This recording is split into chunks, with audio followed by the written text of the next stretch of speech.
Hi friends అందరికీ ఈరోజైతే సంకటహార చతుర్దశి కదా. మేమైతే గణపతి పూజ చేసుకున్నాం. చూడండి, గణపతి ఆశీస్సులు మనందరికీ ఉండునుగాక.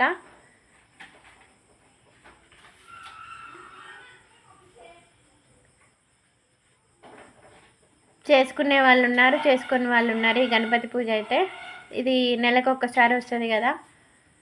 మీరు ప్రతి ఒక్కరు కూడా ఈ పూజని మిస్ కాకండి, చేసుకోండి. నెలకు ఒక్కసారి కాబట్టి చేసుకోండి కంపల్సరీ. మీకు దగ్గరలో ఉన్న మీకు దగ్గరలో ఏ గుడి ఉన్నా గణపతి ఉన్న కాడికి పోయే మట్టుకైతే ఈ పూజ అయితే చేసుకోండి ఫ్రెండ్స్.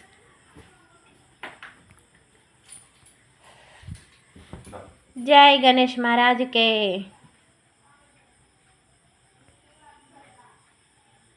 గణపతి ఆశీస్సులు మనందరికీ ఉండును గాక. Okay friends, bye friends.